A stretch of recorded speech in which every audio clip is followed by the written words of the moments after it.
सुख का दाता सबका साथी, शुभ का ये संदेश है। माँ की गोद पिता का आश्रय, मेरा मध्य प्रदेश है।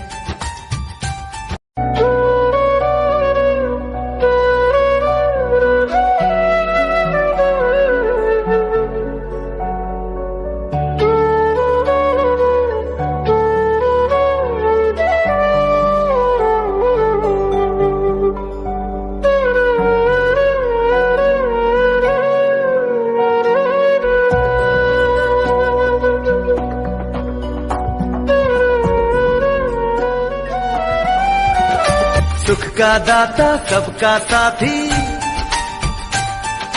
शुभ का ये संदेश है।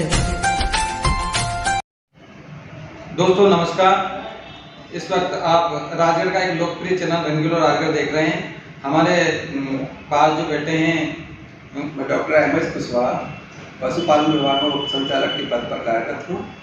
सर, हमारे राजगढ़ जिले में बहुत सारे जो किसान भाई है, पशुपालक है, भैंस पालने वाले जो लोग हैं, उनमें कंफ्यूजन रहता है कि एक तल्ली करके बीमारी है, मालवा में कहते हैं तल्ली।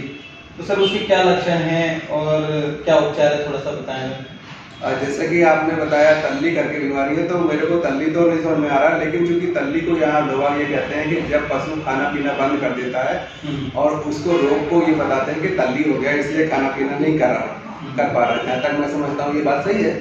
लेकिन ये खाना पीना क्यों बंद कर देता है, इसके कई प्रकार के कारण होते हैं पशुओं के। एक तो सबसे बड़ा कारण यही रहता है कि कॉन्स्टिपेशन हो जाता है। कॉन्स्टिपेशन होने के कारण से भी खाना पीना पशु बंद कर देता है। दूसरा ये है कि कई प्रकार के रोग होते हैं, उन रोगों को भी जानकारी होती है। जैसे टेम्परेचर बढ़ जाता है किसी तरह में, तो जो टेम्परेचर बढ़ जाता है तो ऑटोमेटिकली अपना भी टेम्परेचर बढ़ जाता है, तो वो जो है अपन खाना पीना अपना छोड़ देते हैं। उसी प्रकार से उसमें सिम्टोमेटिक ट्रीटमेंट्स होते हैं, उसकी बाकायदा जांच पड़ताल होती है। और जांच पड़ताल होकर जैसे अगर कॉन्स्टिपेशन है या किसी चीज़ की कमी है, कैल्शियम की कमी है या कोई बुखार आ गया तो बुखार की उसको इंजेक्शन देना पड़ते हैं। अगर किसी प्रकार की विटामिन मिनरल्स की कमी होती है तो विटामिन मिनरल के इंजेक्शन देने होते हैं। कोई भी चीज़ होती है उसको जांच कर ही बता सकते हैं कि हम किस रोग के कारण से इसमें खाना पीना बंद किया, उस रोग का उसका उपचार तत्काल किया जाकर उसको स्वस्थ किया जा सकता है। बहुत सारे किसान भाई ऐसे होते हैं कि बीमारी समझते नहीं और झाड़ फूक करने लग जाते हैं और शिकायत करने लग जाते हैं। इस हालत में बीमारी बहुत ज़्यादा बढ़ जाती है। मैं आपके माध्यम से सभी पशुपालकों को ये मैसेज देना चाहता हूँ कि तत्काल में, जैसे अगर पशु बीमार हो, थोड़ी सी बीमारी होती है, उसको तत्काल निकट के पशु चिकित्सालय या पशुपालन के विभाग की संस्था में जाकर संपर्क करेंगे और तत्काल इलाज कराने पर उसको इलाज का फायदा मिल जाता है। क्योंकि हमारे देसी जो कई प्रकार के वैद्य होते हैं जो ये काम करते रहते हैं, उल्टा सीधा इलाज करते हैं, जिससे कि छोटी सी बीमारी होती है वो बड़ी बीमारी बनकर पैदा हो जाती है, जिससे कि पशुपालक का काफ़ी बड़ा नुकसान होने की संभावना होती है। सर, ये जो पशु बीमार होते हैं उसको लेकर गवर्नमेंट की तरफ से कोई योजनाएं चली है? बिल्कुल, पशु बीमार होते हैं तत्काल हमारे यहाँ से टोल फ्री नंबर है जो 1962 पशु संजीवनी, निःशुल्क तो नहीं कह सकते हैं क्योंकि अभी शासन ने शुल्क लगा दिया है। उसमें जब 1962 टोल फ्री नंबर है उस पर आप कॉल करोगे, आपको घर पहुँच सेवाएं प्राप्त होंगी। लेकिन चूंकि एक पशु का इलाज करने पर 150 रुपये उसको शुल्क देना पड़ता है। ऐसे हमारे राजगढ़ जिले के सभी पशुपालक इस योजना का लाभ उठा सकते हैं। मैं आपके माध्यम से ये भी कहना चाहता हूँ कि कुछ लोग जो कुछ ज़्यादा ही होशियार हो गए हैं, जो कि 1962 पे फ़ोन ना करते हो 181 पे फ़ोन करते हैं, क्योंकि 181 पे फ़ोन करने पर उनको शुल्क नहीं देना पड़ता है। इसलिए इस तरह की जो रीति रिवाज हैं, जो इस तरह के जो काम करने वाले हैं, इनको रोक लगना चाहिए। और 1962 पर तत्काल जो है इलाज तत्काल ट्राई किया जाता है। जो सब उसमें क्या होता है कि मैपिंग होती है, उसका नंबर वहाँ पहुँच जाता है और जिस संस्था प्रभारी का काम होता है उस संस्था प्रभारी पे उसका मैसेज पहुँच जाता है, तत्काल उसको इलाज उसकी घर पहुँच के इलाज करा जाता है। इसके साथ ही सर पशुपालकों के लिए कोई लाभकारी योजनाएं चल रही है जो बताना चाहेंगे आप? लाभकारी योजना बहुत सारी चल रही है, क्योंकि जैसे कार्ड से पशुपालकों को दुधारू पशुओं के लिए आचार्य विद्यासागर योजना चल रही है। बकरी पालकों के लिए बकरी ऋण और अनुदान पर बकरी पालन इकाई है वो चल रही है। ऐसी जो उन्नत नस्ल के मुर्गा पाड़े प्रदाय किए जाते हैं वो भी चल रही है। पशुपालकों के लिए सबसे अच्छी लाभकारी इस योजना है जो राष्ट्रीय पशुधन मिशन के अंतर्गत जो है चल रही है, जिसमें इसे 50 लाख से 1 करोड़ रुपए तक की स्कीम है, जिसमें 50% का अनुदान दिया जाता है। तो उसमें भी ऑनलाइन सारा कार्यक्रम ऑनलाइन होता है। बैंक में जिस संबंधित पशुपालक द्वारा अपनी बात करे वहाँ से ऑनलाइन कार्यक्रम में सबमिट करेगा, DPR से सबमिट करेगा, उसके बाद में वो स्टेट इम्प्लीमेंटेशन एजेंसी के पास जाता है, उसके अप्रूवल करने के पश्चात में संबंधित बैंक को मिल जाता है। इसमें किसी प्रकार का ऑफलाइन को किसी के पास में जाने की कोई जरूरत रहती है। उस एप्लीकेशन का जो भी है वो तत्काल ऑनलाइन दिख जाएगा कि हमारी एप्लीकेशन किस जगह है। सर किसी कंडीशन से किसी की भैंस अगर मर जाती है और आर्थिक क्षति पहुंच जाती है, बिल्कुल ये बहुत अच्छी बात आपने बताई कि इस तरह की जो आर्थिक क्षति तत्काल हो जाती है उसको रोकने के लिए मैं समस्त पशुपालकों से ये अनुरोध करूंगा कि अपने स्वस्थ पशुओं का पशु बीमा जरूर करवाएं, जो कि शासकीय तौर पर 50% सभी वर्ग के लिए उसका अनुदान दिया जाता है बीमा प्रीमियम की राशि पर, और 75% जो हमारे अनुसूचित जाति अनुसूचित जनजाति के जो पशुपालक होते हैं उनको अनुदान दिया जाता है। तो ऐसे में बहुत कम बीमा राशि प्रीमियम पर पशु का वो हो जाता है, पशु बीमा हो जाता है।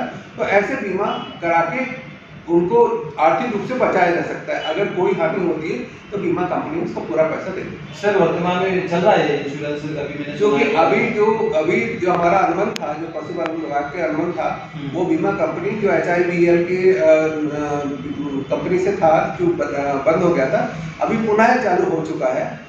उसको अभी पत्र आते ही मैं आपको सूचित कर दूंगा, क्योंकि मुझे लगता है कि 20 तारीख तक जो है अच्छा हाँ चालू हो जाए। तो मतलब अभी आने वाली 20 तारीख से वापस से जो इंश्योरेंस है शुरू हो जाएगा।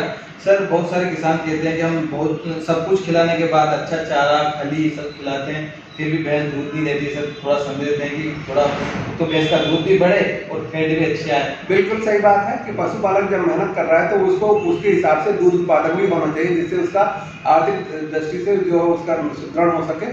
तो मैं सभी पशुपालकों को यह निर्देश देना, आपके माध्यम से मैसेज देना चाहूँगा कि पशुपालक जो है खास तौर पर जो है भूसा, जो सूखा चारा है भूसा कहलाते हैं, उसे 5 किलो तक जो है आप भूसा दे सकते हैं, और हरा चारा 15 से 20 किलो तक दे सकते हैं।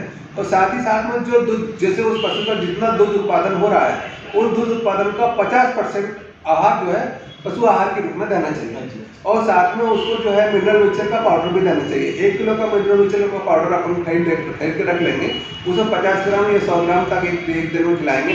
उसको प्रकार से जिस तरह की मिनरल मिक्सचर की मिनरल्स की कमी रहती है वो उसकी शरीर में कोई मिनरल की कमी नहीं होगी, दूध उत्पादन भी सही समय पर होगा और सही समय पर उसको ज्ञापन भी हो जाएगी, गर्मी पे भी आ जाएगी तो ज्ञापन भी हो जाएगी। तो मैं आपके माध्यम से एक और बात मैसेज देना चाहता हूँ, सभी संदेश देना चाहता हूँ सभी पशुपालकों को कि जो हमारे अंदर में एक भावना रहती है कि जब दूध देती रहती है पशु तो उसको जो गर्मी पे आने पे भी उसको ज्ञापन नहीं कराते हैं, क्योंकि 8 महीने बीतने के बाद ही उसको ज्ञापन कराते हैं। तो मैं ये बिल्कुल गलत है, क्योंकि इसमें बहुत आर्थिक नुकसान होता है पशुपालक का। तो उसको क्या करना चाहिए, जैसी आपकी गाय या भैंस जो ब्याह जाए, पशु ब्याह जाए तो 3 महीने बाद उसको गर्मी पर कराती है तो उसको तत्काल ज्ञापन कराना चाहिए। जैसे आप उसको दूध, उसका कोई दूध बंद नहीं होता है, वो दूध देने की क्षमता है उतना दूध देगी, उसमें 8 महीने 9 महीने दूध देती रहेगी। और जो ब्याने का टाइम होता है उसके 2 महीने का आप उसको छोड़ देंगे, तो ब्याने के बाद 2 महीने का ड्राई पीरियड रहता है, तो उसको चारा या जो भी आपका रहता है वो आपको उतना ही खर्च करना पड़ेगा।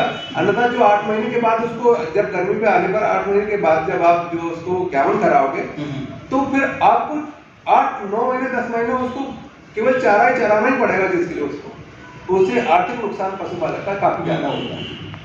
सर तरह तरह की खली यूज करते हैं किसान भाई, आपकी नज़र को ऐसा सजेस्ट करेंगे जो अच्छी है थोड़ी खली? बिल्कुल सही है। इसमें क्या है कि जिस सुधाना जो सरकारी फैक्ट्री के द्वारा आ रहा है, सुधाना आ रहा है, उसमें अभी नया सुधाना जो आया है उसमें मिनरल मिक्सचर भी मिलके आ रहा है। ऐसे जो सरकार के द्वारा जो बनाई गई है खली उसको भी देना चाहिए। साथ ही साथ में कुछ लोगों की ये है यहाँ पे जो खली लोकल जगह पे मिलती है वो भी खिला सकते हैं, कोई दिक्कत नहीं है, लेकिन कंसंट्रेट राशन उसमें जाना चाहिए। सर एक वो पुरस्कार योजना पहले चलती थी वो अभी चल रही है नहीं? जैसा कि आप बताए हैं कि गोपाल पुरस्कार योजना पहले संचालित होती थी, गत 2 साल से गोपाल पुरस्कार योजना बंद हो चुकी है। उसके कारण से हमारे जो दुधारू पशुओं को उसका वो उद्देश्य एक ही था कि हमारे जो देसी नस्ल के जो दुधारू जो पशु थे, गौवंश और भैंस वंश थे, उनको अच्छा बनाए रखने के लिए, उनको प्रोत्साहन करने के लिए इस तरह की योजना संचालित थी, जिससे कि ये मालूम हो जाता था कि कौन सी जिले में किस पशुपालक की भैंस या किस पशुपालक की गाय सबसे ज्यादा दूध देती है। तो अभी वो नहीं चल रही है? अभी नहीं, अभी संचालित नहीं हो रही है। तो अभी संभावना है कि हो सकता है आगे भविष्य में, कोई ऐसा कह नहीं सकता कि भविष्य में जबकि शासन द्वारा प्रदेश जारी कर दी जाएंगे उसका फॉलोअप किया जाएगा।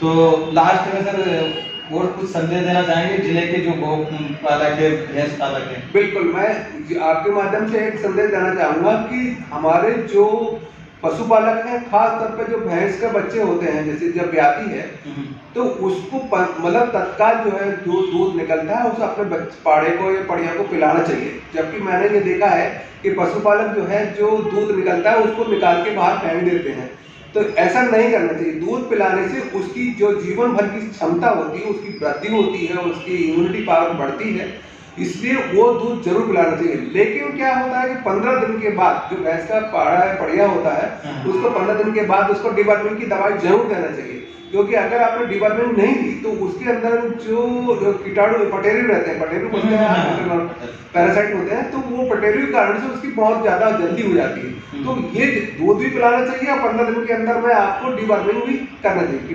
कीटाणुनाशक दवाई देना चाहिए, पटेरू के लिए दवाई देना चाहिए। तो ये थे डॉक्टर महिपाल पुष्पा सर, पशुपालन विभाग जिले के अधिकारी। उम्मीद करते हैं कि ये जो इन्हें जानकारी है हमारे लिए बहुत ही उपयोगी है। बहुत बहुत धन्यवाद।